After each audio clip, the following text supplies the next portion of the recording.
Good day, everyone. Welcome to the very first edition of the ECOMANSA Dialogue, a program that's proudly brought to you by the School of Business and Public Administration under the Information and Communication Ministry of ECOMANSA. This program is designed to engage students, lecturers, and alumni in meaningful conversations that will impact and educate our community at large. My name is Sohna Mbye, and I'm delighted to serve as your host for today's session. So today we are honored to have with us here Mr. Mamudou Jallow. So Mamudou Jallow is an esteemed alumnus from the School of Business and Public Administration. He has served as an executive in the Students' Union and also in the ECOMANSA level. Mr. Mamudou Jallow is an inspiring figure for many. And today we'll be sharing his journey, the experience he learned while serving as a student leader, and how those experiences have shaped his path after graduation. In a conversation, we'll explore his student leadership journey, the challenges he faced while serving as a student leader, and advice he has for students who are aspiring to become student leaders. Once again, Mr. Mamudou Jallow, thank you for honoring our invitation. It's a pleasure. So to begin with, could you please introduce yourself? Thank you, Ms. Mbye, and good day to all viewers out there. First of all, I must commend you and your council for this wonderful initiative. You can see a lot of work is being done to revive the Information and Communication Ministry of the council to engage with the public so they are abreast of council activities. And this is a very good initiative. Keep it up. Thank you. And it's a pleasure to be here. I am Mamudou Jallow, like you've rightly mentioned, a graduate from the University of the Gambia. I pursued accountancy while at the University of the Gambia. Currently, I work with the Gambia Tourism and Hospitality Institute as an assistant accountant. And away from that, I'm a passionate tutor as well. I do private tutoring. I tutor students who wish to have a second chance in WAS exams to gain university admission. So I tutor English language and commerce. And away from that also, I love writing. Yes, Mamudou is very full of writing. I've written various articles and published, notably with the Gambia Church, which is publishing house I work with. So briefly, this is Mamudou. Sure. Thank you for having me. Thank you to Mr. Mamudou for being here with us. So, could you please tell us what inspired you to get into student leadership? Okay, that's an interesting question. Yeah. So, usually I struggle to give a definite answer for this particular question. However, one thing that I know is sometimes it is said that some people will be born and they will have this inherent leadership quality in them. I want to believe that from formative years, I've always had that intuition. I've always had that feeling of being able to guide my peers from community level. You know, when we go out to play football, when we go out to community activities. So I was always at the forefront, and I was always coordinating. I was always directing, and that evolved to me leading our community football teams as captain of the football team to junior high school, where I served as head boy. You know, Okay. primary. Let's rewind back to primary. Primary, I was a councillor, a senior prefect for that matter. To junior high school, I served as head boy, and to senior high school, I served as deputy head boy as well. So all these things really paved the path for me, believing in myself that I think I have those set of skills to lead people and influence action. So basically. Well said, Mr. Jallow. So thank you once again. And let's look into how you see yourself becoming a student leader. What motivated you to opt for a position, knowing the challenges that comes with student leadership? Thank you. Like you said, I think student leadership is a very challenging and a very daunting responsibility. However, what motivated me to venture into student leadership while at UTG, one of which is when I came from Pasay in 2019. I am a native of Pasay, URR. I knew almost nobody around the Combo area. So I came with just few colleagues who also had gained admission to university. So when we started, I'm not an introverted person. I am an extrovert. I always want to participate, and I always want to look forward to an opportunity where I can do something that is going to impact certain individuals or just see changes in the environment or community that I find myself. So when I started university in 2019, I was very much welcomed by the then Executive Council of ECOMANSA. I remember when I started university, he did not even have a smartphone because it got spoiled. So I was using a simple phone. But through their assistance, I was able to seamlessly settle in the university, access course materials. They helped me register my courses without a mobile gadget, with no access to information, online information. So it was very helpful for me because the leadership that was present at the time, that is Mamudou and co, were able to guide, mentor, and coach me to making sure that I have a smooth transition into the university from high school. So when I was in my second year, I'm like, this was something that I really very much appreciate. And I feel like I can also do the same for others who will be in my shoes coming all the way from rural Gambia. They will need guidance. So I needed a platform to be able to, contribute to the SBPA community. This was partly what motivated me. And you have done well. That's interesting. And when the opportunity came to serve in the 21st Executive Council of the Students' Union, what motivated you to step forward and take on the role? So I think I will rewind it back to ECOMANSA. I think I had believed in myself that I could man the position of Secretary General at ECOMANSA, but it was only during my tenure at ECOMANSA that I fully was able to unlock some of the potentials that I did not know existed. Okay. And thankfully to some senior colleagues, the likes of Babu Karmo, who kept on pushing me to doing things that I thought I could never do. I remember when I first consulted Mo that I want to get into student leadership, he recommended that I join the Information and Communication Ministry of ECOMANSA.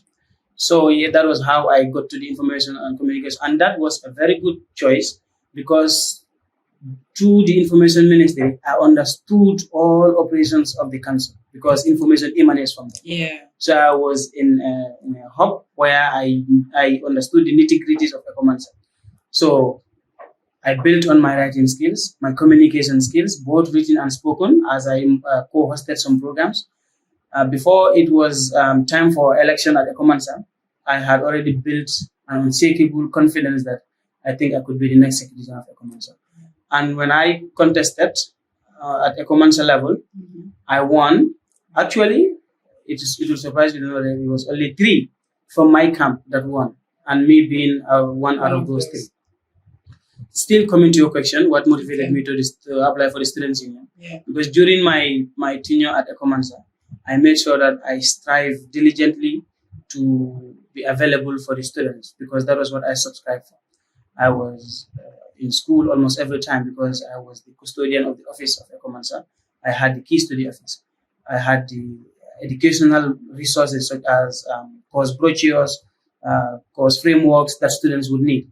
So I was available for them anytime they came with portal problems, internet problems, or to ask certain questions about administrative hierarchy. Where do I go? Which head of department? Who is the dean? I was available.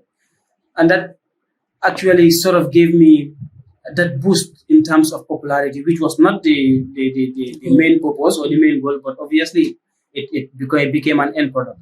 By the time I finished ECOMANSA, when our tenure ended, I was awarded as the most outstanding council member. So that was a recognition of actually my due diligence and exceptional services to the association.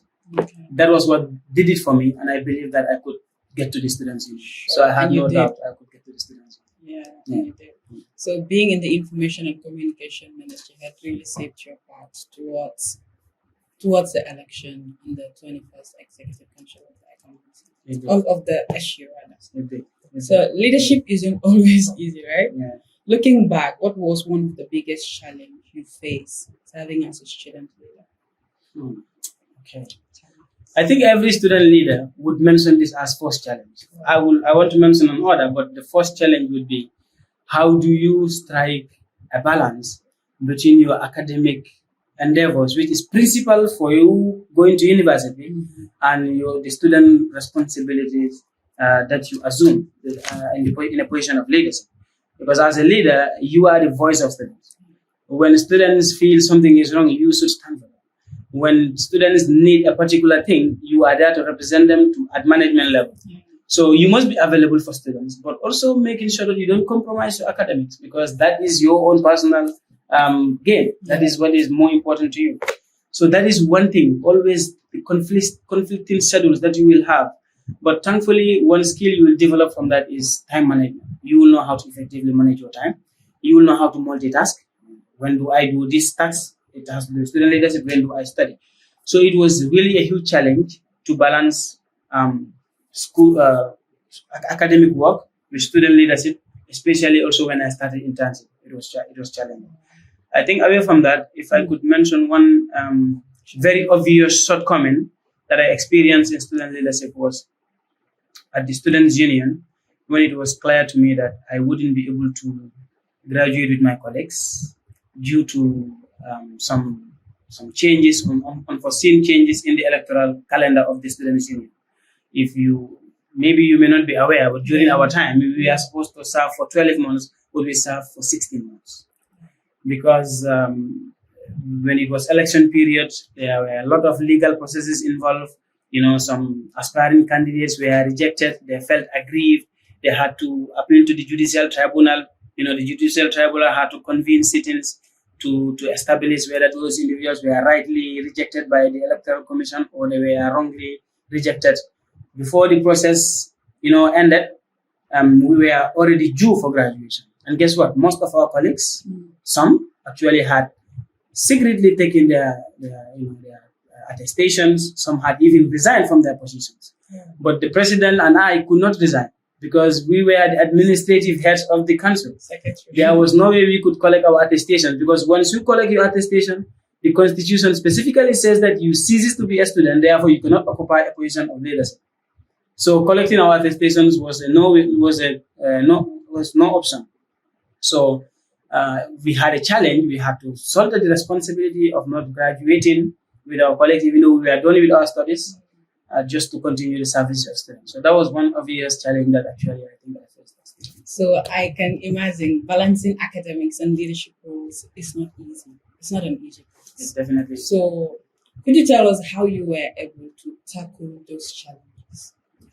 So like I said, when you find yourself in situations like this, you will be really forced to develop certain soft skills, which are very important. One of which is time management, another which is multitasking. So I always made sure that I have time for whatever, for either of those activities. I knew that my day in school, I needed to attend lectures. I attended my lectures. I make sure that I attended lectures. And sometimes, of course, I miss lectures because I am needed. Yeah. But I always make sure that I liaise with colleagues. I had, at university, there is this saying that no man is an island. Yeah. If you want to sail to university successfully, go with colleagues. So I always had colleagues the likes of Mbye, Musa Jallow, Fatcham, who we always have weekly group studies that helped me catch up with some of the lessons I missed. And they were very good colleagues because they hesitated not to share with me concepts that were taught behind my back when I missed classes. So that was one thing. I also made sure that I prioritized late night studies. I was even termed a nocturnal back then when I was going to school because I hardly sleep the night. I would stay awake studying to make up for time that I lost in classes. So yes, it's all about time management. That was how I was able to effectively navigate that. Mm-hmm. So on the other side of challenges are also victories. So what would you say was your proudest achievement as a student leader? Ooh, okay. This is a hard one to choose because I will have to look at benefits at a personal level or benefits at a collective level. But I think if you would ask me, I will say the proudest achievement as a student leader was when, as Secretary General, I spearheaded a concept of giving back to students, a concept of helping underprivileged students to continue with their studies at the university by giving a percentage of scholarships to students. I will go further into details. Okay. When we were in council, it came to us that why not we come up with an initiative where we can respond and at least support certain number of students in terms with tuition fees. Yes, as Secretary General, I was at the forefront of everything. From the event organization, it was a gathering actually, from writing of letters, to attending courtesy meetings with partners, to the event itself, which I MC. Obviously, I serve as an MC, and to the post-event where we roll out applications for students, to apply for the scholarship. It was 40% scholarship for that semester, and I spearheaded the interview process of all applicants. I spearheaded the final selection process of all applicants, and ultimately the awarding of scholarship letters to all successful applicants. Listening to testimonies of some of the UTG students during that process of scholarship awarding, it meant a lot to me, because I had stories that were far worse than my story when I was started university. I realized the huge gap that we feel in as a council, the 21st Executive Council per se. I realized that we are able to help a lot of students, to carry on with their educational dreams and pursuits in the university. And that meant a lot to me. It meant a lot, not only me, but the entire country. So if I should single out one achievement I'm proud of, it will be this, because we're able to sponsor 40 students and pay 40% of their semesterly tuition fees that particular semester. For that note, I would like to congratulate the 21st Executive Council of the Students' Union for those tremendous efforts. Thank you. So now, thinking beyond campus, how did those experiences you got from student leadership saved your path after graduation, both personally and professionally? Okay, good question. During student leadership itself, I had forgotten to mention that I one time served as an ambassador for UTG alongside two other colleagues in a competition called the Voice of the Youth project, which is organized by Social Change Factory. We were a group of 3, and we were to go into communities and look at vulnerable communities, come up with proposals and solutions to address those concerns. Our intervention site was at Sierra North, Kora Village, which we were able to attract partners and donors, and we were able to provide the community garden with functioning tap water, because our predecessors had ensured that they had a solar panel that generates for them water. So we also train them on hygiene and other waste segregation practices. So it was really fulfilling to be able to go to a remote area like Kora Village, see the problems that they have and try to address them. Okay, that is outside campus, as the question rightly mentioned. Life after university, I should say, or after student leadership also. Of course, the benefits of student leadership are enormous. As a student leader, you build your network. Yeah. And that is one thing. There is a common saying today that they tell you that your network is your net worth. It is your cycle that determines how far you go. So I had already built a strong network of colleagues within the Greater Banjul area. If I did not tell many people that I'm from URR, they wouldn't know. They thought I'm born and raised there. Because that is one benefit that student leadership actually brought for me, personal, and my personal perspective. Also, another personal gain is it developed me as a person.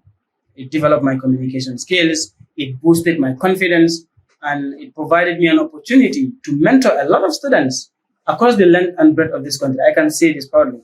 Not only in URR, but in the Greater Banjul, every other region, I had my contact, disseminated to different individuals, high school graders who wish to pursue university education. They will reach out, and I will help with application processes. I will give mentorship. I will give guidance.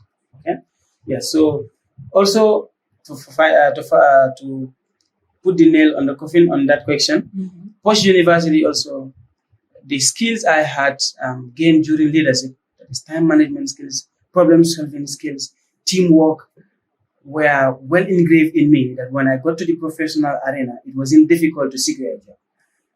I was able to quickly secure a job, and thankfully, like I mentioned, I serve as assistant accountant to Gambia Tourism Hospitality Institute. All that is thanks to some of the experiences that I have had as a student leader that built me to the person I am today.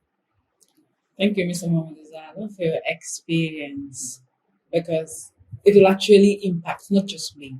I know my viewers would also be impacted positively. So we'll take a break and we'll come back. Okay. Thank you.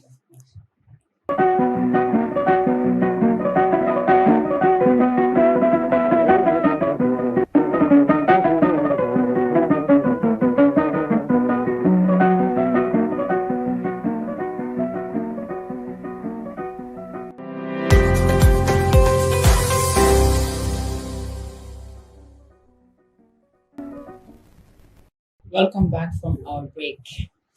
Mr. Jallow, were there particular mentors, peers, or experiences during that period that had a lasting impact on your journey?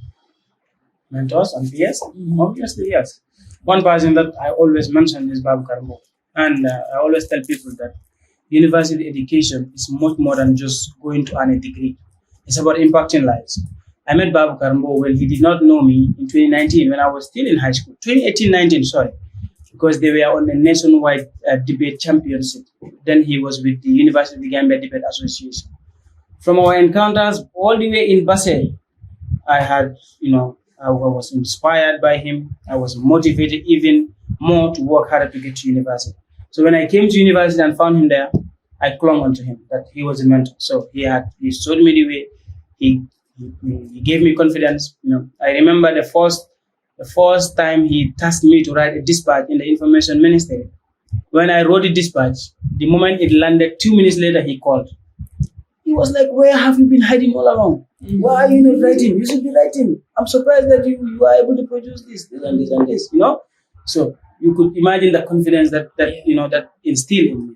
So Babakar Mo is one mentor that I always reference. Another colleague, like you asked, is Messenjate, who was a female colleague that we came from the same school. We are always together. We always talk about careers. We always talk about our roots, our background, and how we should take our education serious. Lamin Tabali was another colleague who I had similar aspirations with, both academic-wise, football-wise. We all both love football, and political-wise, I should say, in terms of student leadership, because we all aspire to become leaders. And finally, I had Ali Jabi also, who was a very good colleague from high school, who have shared so many personal experiences with and aspirations. One of our aspirations was to go in the same university, and which we did, and we served in the same council. Who was the Deputy Secretary General when I was Secretary General at the Student Union.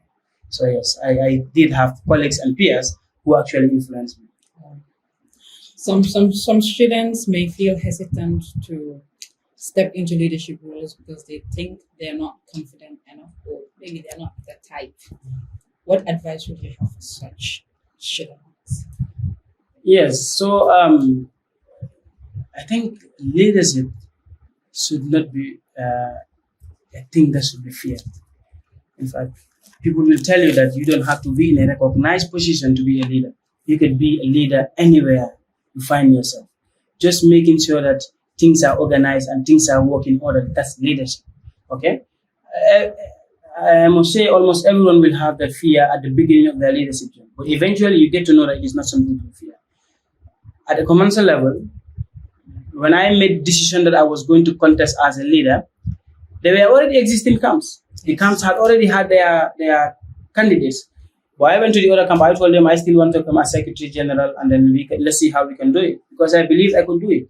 So the advice is, anyone who is hesitant out there to venture into leadership, if the opportunity is presented to you, I ask you and I advise you to take it up, because there is a lot of growth in it.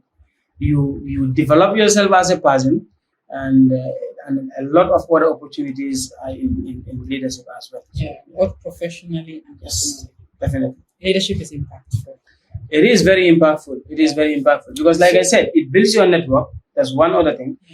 Not only that, also it empowers you. It instills that confidence in you, and that self fulfillment is there when you are able to do things for others. You feel fulfilled, and a renewed energy and confidence also. You feel that within you. So there is a lot of personal growth in leadership. Yeah, honestly. Which political camp were you in? So at ECOMANSA level, we founded a new one. We call it Team for Change, because we wanted to change something. So when we got to the Students' Union, I was, of course, a co-founder of Team Salvation, which was a BPA-born political camp under the leadership of President Mbye and Babakar Mbye, who I just mentioned a few minutes ago. So, but we later on formed a coalition with the Solutionists, which is a political camp founded in the School of Arts and Sciences. So I ran under the banner of the coalition political camp when I was contesting for student leaders at UTGS. That's good. Today, many students are trying to balance leadership, academics, and personal growth. So, what practical advice would you share on how they can do this without burning out? So it could be challenging to balance these different fields, leadership, academic work, and personal goals. So, but employing tact, putting in hard work, and being very much consistent and focused is very important. If you want to strive working on all these paths concurrently, you need to eliminate side distractions. When I was a student at UTG, I tell you with cocksureness that throughout my entire stay in university, I never attended any social event organized at night by artists or DJs except one organized by UTG. That was one distraction I cut off completely. I do not attend events that are not organized by UTG. Those were the only events. I made sure that the colleagues I moved with were individuals who had shared purposes, shared objectives, and shared goals with me, that we could remind each other of what is important. That is very important. Your cycle of associates, you are human beings naturally are a sum total of the things around them. So people move with influence. So you must be someone who prioritizes time management as well in order to thrive in order. So these are the practicalities there. Eliminate side distractions and be very focused. Know what you want.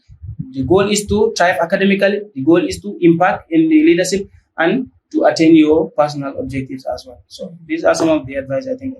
They say, tell me your friend and I will tell you who you are. Very true. Yeah. And finally, if you could leave one key message or piece of advice for the next generation of student leaders, what would it be? Mr. Jallow. Yes. I'll tell them one thing. The image of you create for people, that is the image that they will remember you for. What I mean by this is, regardless of where you find yourself, in a position of very high leadership, moderate or low, your integrity should be unquestionable. You are someone who should have principles that you do not trade them for anything. Once you lose your integrity as a young leader, you've lost everything. You've lost credibility, you've lost respect, you've lost admiration that people have, and you've lost trust. That is very important. So as young leaders, we must always strive to be very much straightforward and upright in our endeavors. Let's not allow to be corrupted or to corrupt any other person. That is very important. That's one thing that my colleagues will tell you about me. I'm very straightforward. I don't mind. I remember in ECOMANSA, I would go against an entire council in the first 3 months. If I felt something was not right, they said I was a pain in the butt, but I did not mind. I thought if I know that this was right, I voice it out. I say it as it is plainly. So your integrity is very important as young leaders, and always be hardworking, because I'm a living testament. I came from a place where, no networks here, but through the hard work I put in, I was able to get to a level that I never imagined I would. I was able to be acquainted with, state personnel, state ministers, some individual whose numbers I have, vice chancellors whose contact. Who would have thought that? All the way from a village that was relatively not known. But here I am today, rubbing shoulders with prominent youth within the country. And I also earn the respect of senior government officials who have seen the great work I've put in, the determination, and lecturers alike who, until date, admire me for my work ethic, while as a student leader, for my responsibility as a student, and other characters you can mention. So your integrity comes first, and put in the hard work, be determined. Surely it is step by step, but you ultimately get there. Mm-hmm.